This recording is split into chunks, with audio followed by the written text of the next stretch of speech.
Dear students, firstly welcome. You know, due to Corona antivirus, we have to cancel to our semester and we have to continue with the distance learning. It is also very difficult for me. I hope we're gonna be successful at the end of the semester. Besides, first of all, I want to do my course using the offline video, because I am not sure I can save video online video or not on the system. Therefore, first of all, we try to do it in offline video. Additionally, I want to also add form to our system, and if you have any question you can ask by using forum. uh, Also, I think I can make a online chat additional course. Also, if you have any questions, you have to ask by face to face or like voice to voice. We can talk and discuss. But now I want to start with the offline video. Uh, I want to start with the chapter 10. You know, we already started the chapter 10, but we didn't finish. It's the best thing that I can start at the beginning of the chapter. Also, you forgot many things about chapter 10. I think that the best decision to start with the chapter 10.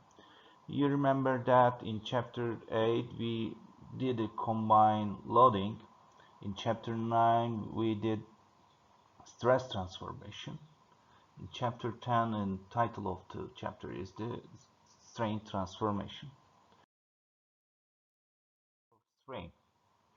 Strain meaning that the geometrical measure of the deformation representing the relative displacement. This relative thing is extremely important because this is not exactly actual displacement. This is a relative displacement between the particles in material body. So relative meaning that is length change divided by L. Therefore, the strain has no unit, is unitless. For example, if you have some kind of body like beam, if you put an also deformed position of beam like that, I took an infinitely small element like this. This is like cube. If I put point load in this beam, so after put load is beam is deflected like this. What about this infinitely small element? And also infinitely small element is deformed. How is it deformed? The two type of is deformed. First of all, in each axis, and also there is some kind of the length changes. We call these epsilon, epsilon z, epsilon y, epsilon x. What about the other? Also, there is also angle change can be occurred in this element. Also, we define as a gamma x, z, gamma xy, and gamma xz. Also, in epsilon, meaning that we call this a normal strain. That's only changes between the length changes, and shear strain can represent the angle changes. We also represent as a gamma.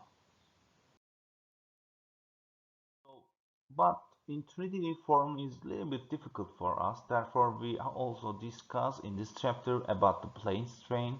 What about this plane? Plane is the strain occurred in 3D space. In other words, we eliminate to epsilon z, also gamma changes and other angle changes, gamma xz and gamma yz is also becomes 0. Therefore, we have just only three terms, epsilon x, epsilon y, and gamma xy.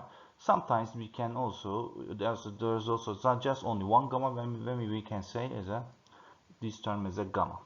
Also in 3D form is like this. Also you can see is length changes, epsilon x and epsilon y, also angle changes. This is also gamma. You can see like this.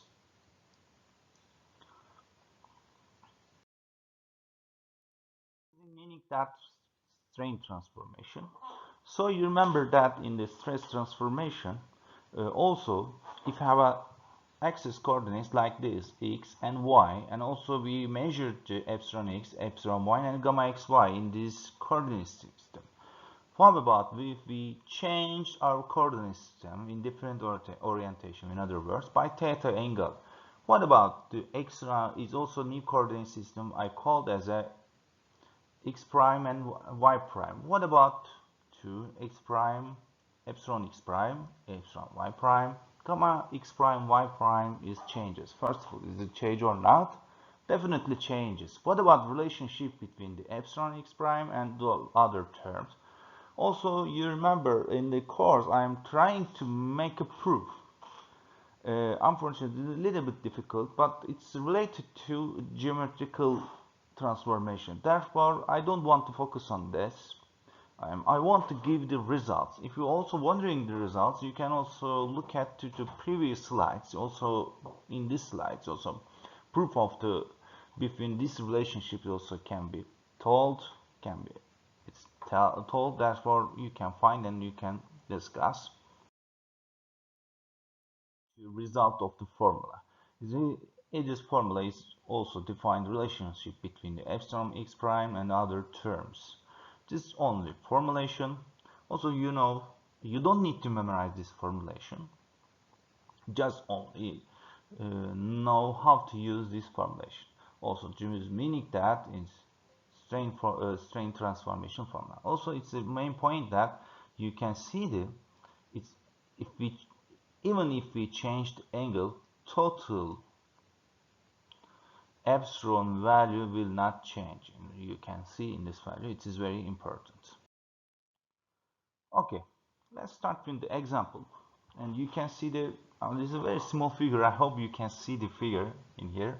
My screen is a little bit bigger, okay, as I can see, but I don't know your laptop. Maybe you are looking for the cell phone. It is able to see clearly or not. I'm not sure, but you can see an plane strain, and we have a unit infinitely small element, and also we measured the epsilon x, epsilon y, and gamma xy. Xy is the value of this. We obtain these values 510 to the power minus 3, epsilon y minus 310 to the power minus 3, gamma xy is equal to 210 multiplied by 10 to the power minus 3. So what about the question? This determine the equivalent strains acting on the elements. It's counterclockwise the original position. It's counterclockwise. In other words, and also they are asking that if we rotate by counterclockwise 30 degrees, what about is epsilon x, epsilon y, and gamma xy changes? It is not difficult question. Just only we apply our formulation. These are also we printed an epsilon x, epsilon y, and gamma xy values. Also, angle is minus 30. In other words, you remember that its clockwise direction is minus, counterclockwise direction is positive. Therefore, asking is clockwise direction, I put the negative, and just only I apply the formulation as I put in epsilon x is equal to 500, epsilon y, you remember that the minus 300. Also, I apply to gamma is equal to 200, and also angle is minus 30 in 2 theta, in other words minus 60. If I put these values, we obtain the epsilon x prime, epsilon y prime, and gamma x prime y prime. Just this. It is not difficult. Just only obey the formula and get the results. Not difficult. Also, this is what about this orientation? You remember is if you rotate by minus 30 degree in x prime, it becomes this direction. Also, y prime is becomes that direction. If you put in the element, you can see the x prime and epsilon y prime. You know, epsilon y prime is the negative, therefore in shortening happens. Epsilon x prime is positive, that's why elongation happens. Also, gamma is equal to negative, so angle is smaller. Okay, just that. And now I want to pass to principal and maximum in-plane shear strain. So you remember that plane strain stress, principal stress. In principal stress, you remember that where the normal stress is maximum in plane strain, and also similar, very similar, where the to normal strain is maximum. We represent as the plane strain is epsilon 1 and epsilon 2. In other words, one of these is maximum. I don't know which one. After get the result, we will learn in each question is the maximum and minimum normal strain. And also this is extremely important, where the shear strain is 0. So when we obtain epsilon 1 and epsilon 2, gamma xy becomes 0. So what about the formulation? Formulation also is simple. I don't want to discuss about how we can obtain and other things. Also, it is not difficult. You remember the previous strain transformation formula. We put to gamma xy equal to 0. We obtain the gamma p in like this. And after put the gamma p instead of the epsilon x prime and epsilon y prime, we obtain this formulation. And also orientation of the principal strain, you can see the gamma p is 1 over 2 tangent minus 1. In other words, arc tangent gamma x by epsilon x and epsilon y. So what about the maximum in plane shear strain? Maximum in plane shear strain, the maximum in plane shear strain also we present is gamma x in plane, where the normal strain is not 0 equals to average in epsilon 1 and epsilon over 2. Also we can also say epsilon x plus epsilon y over 2. It's also this is equal. Okay, and also formulation is also 2 in square root epsilon x plus epsilon y over 2 plus gamma xy over 2 square of these terms we add and we take a square root. Also, what about is in plane mean? In plane means that third dimension, in other words, in epsilon z is not taken in the account. So also gamma xz and gamma yz also not considered. So orientation is also minus 1 over 2 minus tangent is minus 1 minus epsilon x minus epsilon y gamma xy. So it is a bit similar to the previous gamma theta p formulation. You can see just only this term is changes. Also, so meaning that in the in formulation, the relationship between the theta p and theta c is also 45 degree. Okay, if we obtain the theta p, if we add 45 degree or minus 45 degree, we obtain theta s. Also, I want to apply by using the example. We have a like infinitely small element, also elongation and shortening of the unit infinitely small element epsilon value is given minus 350, 200 and 800. Okay, and is they're asking to determine the maximum in plane shear strain and principal strain. So they are asking that gamma maximum in plane and also epsilon 1 and epsilon 2 is asked. And so just also these values is given gamma epsilon x, epsilon y and gamma xy. What we will do, just only apply the formulation. First of all, principal strain. We apply the epsilon is our formulation is like this. We apply values instead of formulations. Then we obtain epsilon 1 and epsilon 2 values. So which one is the greater? Maybe you can say like this one is great, but we are also absolute value is also always important. That's why this value is greater in my opinion. Also, what if we calculate theta p, in other words, the orientation of two principal strains to occur. Also, if we measure the angle, this is only minus 4.138 degree. It's also orientation of these elements. If you're wondering to gamma xy plane, also if we put the formulation and we will obtain to this value gamma xy, and also orientation of the theta as is the 40.9 degrees. Also relationship between the theta and theta p, so just the 45-degree difference you can see between these values. Also, you remember in stress transformation we have an additional strategy to find the principal stress and principal maximum shear stress. Also about the plane strain and the method is the Mohr circle. Also we can use the Mohr circle for to detect to determine to principal strains and maximum shear stress.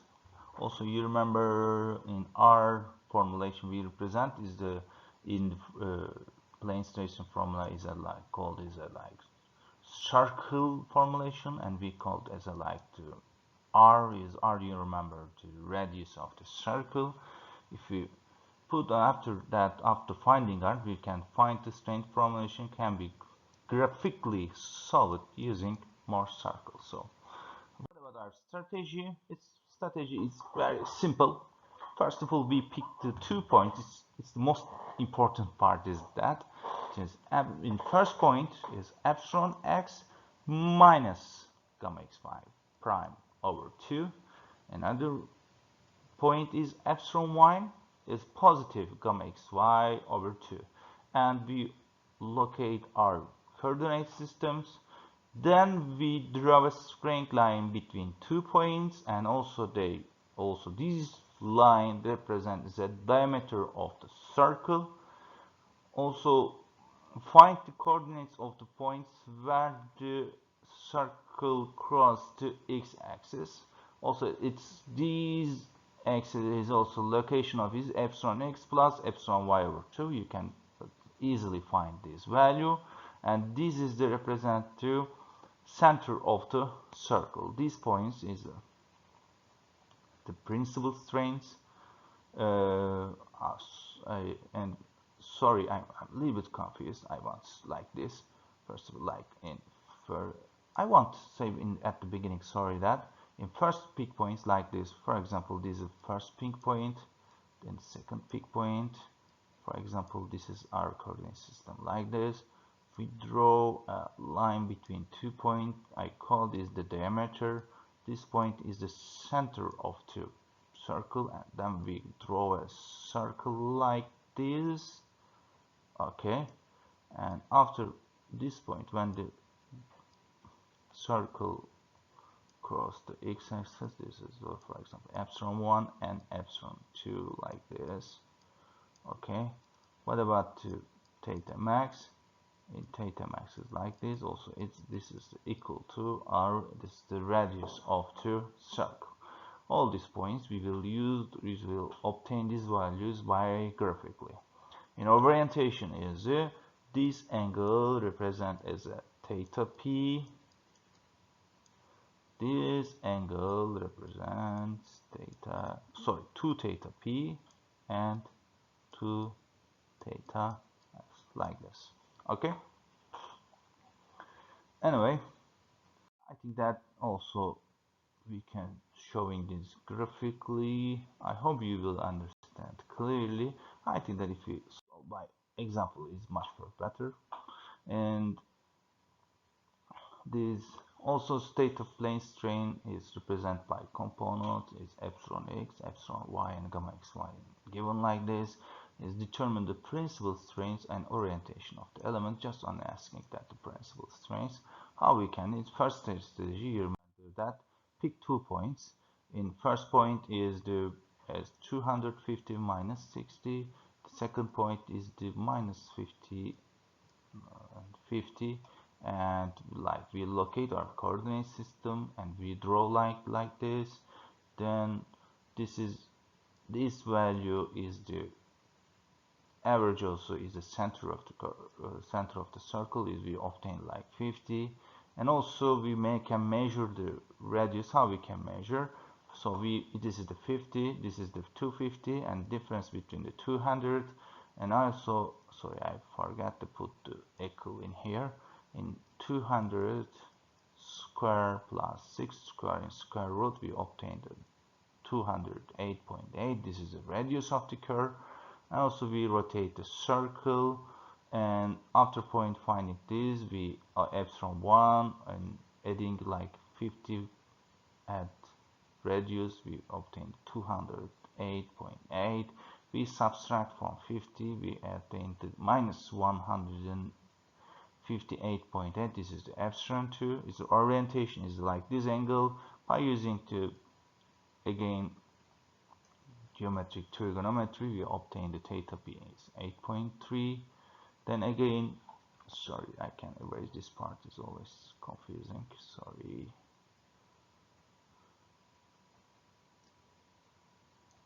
Also these angles shows the theta s, sorry, and I miswrote it like this.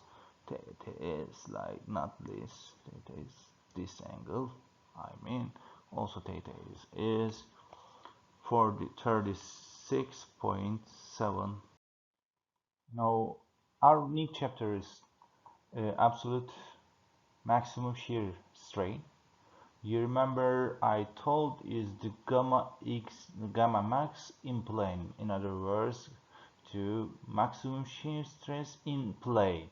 What about in we consider? I also consider in planing, meaning that we don't consider the third dimension. If we consider the third dimension, we call this the absolute maximum shear stress. So also I said we are always doing to plane strain, but I say now we have to consider the third dimension. So what will happen? How we can consider?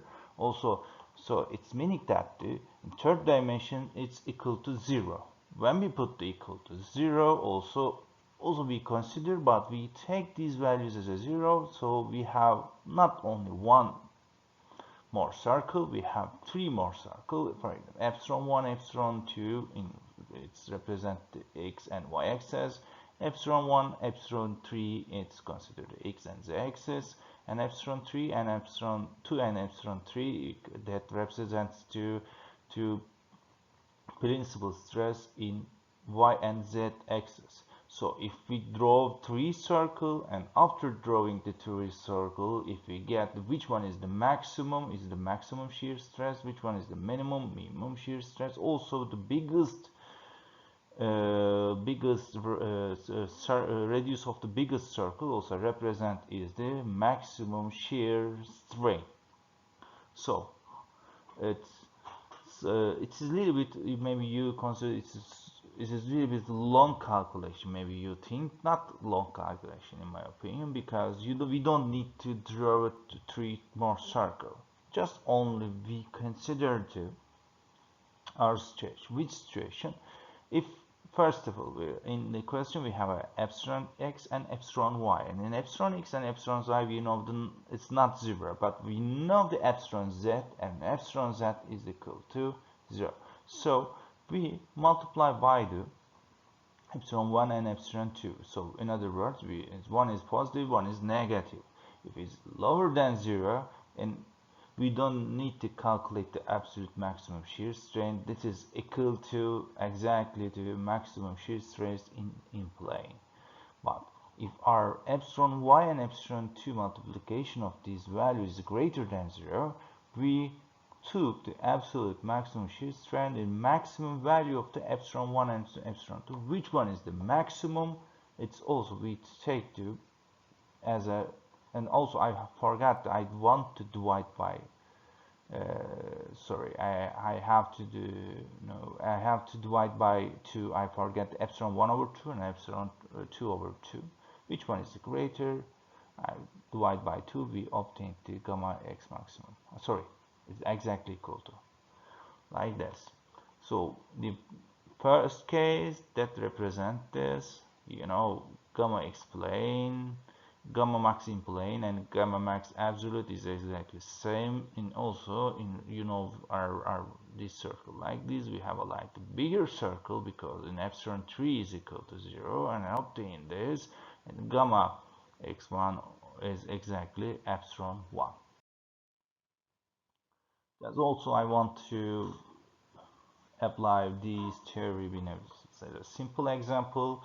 In also epsilon x, epsilon y, and epsilon gamma xy is given, and minus 400, 200, and 150. And also determine the maximum in-plane shear strain, absolute maximum shear strain. First of all, we have to find the epsilon 1 and epsilon 2. Which strategy you want, it doesn't matter. Maybe you can use your formulation like this. Also, if you want to use the Mohr circle, it doesn't matter. Okay, after finding epsilon 1 and epsilon 2, we'll look at this. In one is positive and 209 multiplied by 10 to the power minus 6. The other one is the negative.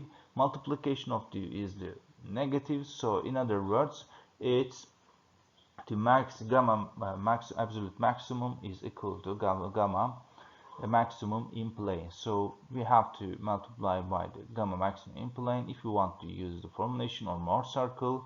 You remember that after using the Mohr circle, we obtained the 2r is equal to 618 10 to the power minus 6. This is the gamma maximum plane. This is also exactly equal to gamma absolute maximum shear strain. Okay. In our new chapter is measurement of the by Shein rosette or Shein strain gauge. What about is strain gauge or Shein rosettes? These equipments it's using by experimental test. We in order to measure to axial strains or in order to calculate the formation of strains. This strain gauge is only one property. The strain gauge is not measured to shear strain, just only can measure to normal strain, in other words epsilon. So by using this strain we can use the epsilon. So how we can find the epsilon x, epsilon y, and gamma xy by using this strain? If we use these strain gauges by different orientation having a different angle, we can have epsilon x, epsilon y, and gamma xy by using like this formulation. Is theta a and theta b and theta c representing the orientation of the strain gauges, and by using this formulation we can find the epsilon x, epsilon y, and epsilon x. You can see 3 known, 3 unknown, and we can find 2 epsilon x, epsilon y, epsilon z. It is a little bit seems to be difficult, but not difficult. Also we have a so it's a good thing that we don't need to randomly put the strain gauges randomly. If you put it in known orientation, we can also formulations becomes simpler, more simple. For example, this like each strain gauge has a like 45 degrees. Also in epsilon a and epsilon like epsilon a, these strain gauges is equal to epsilon x, epsilon x is equal to by using to like this formulation, epsilon y is also epsilon c, and also in gamma x by using this formulation. If you put strain gauges like this formulation, also in by each strain gauge has a like 60 degrees between strain gauges. Also formulations becomes like this. This also is, if we compare the previous formulation, this is much more simple.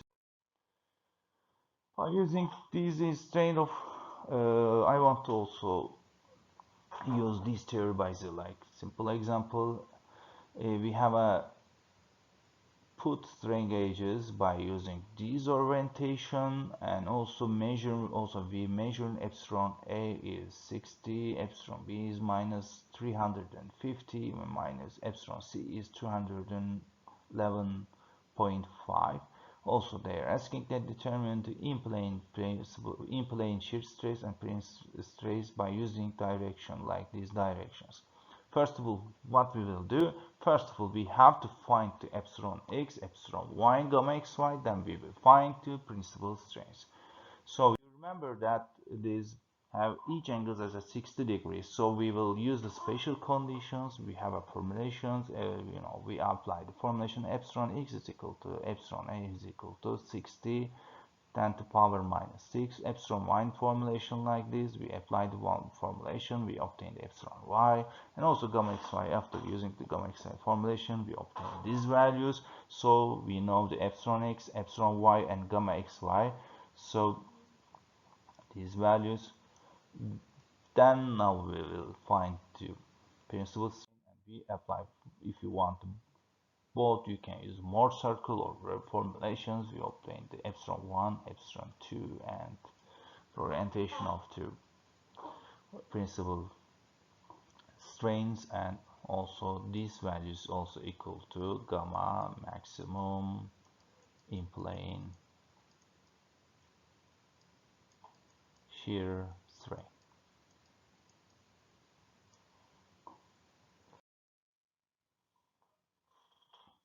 The last chapter of the chapter 10, last subchapter of the chapter 1 is stress strains relationship. So we know the strain transformation, If any question give you like the stress values in the unit element, we can make any strain transformation. Also we can find the maximum maximum shear strain or maximum principal strains. It's not big deal. It's if we know the sigma x, sigma y, and sigma z by using to generalize it to Hooke law, these are formulations, we can obtain epsilon x, epsilon y, and epsilon z. Then we can make this strain transformation like this. I want to using this. Also, there's also special kind hydrostatic loading is gamma x, gamma, and gamma psi is also just on the one value. If we use these specific conditions, we can use this formulation. You are not responsible for this thing. Also, uh, uh, I want to solve one example about this subchapter. Yeah, we have a Cooper bar shown in this figure. Also dimension is given. A is this length dimension, B is the height, T is the depth is given in 300 millimeter, 500 millimeter, and 20 millimeter.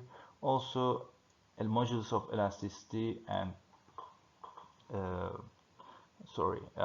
can't remember the English meaning that.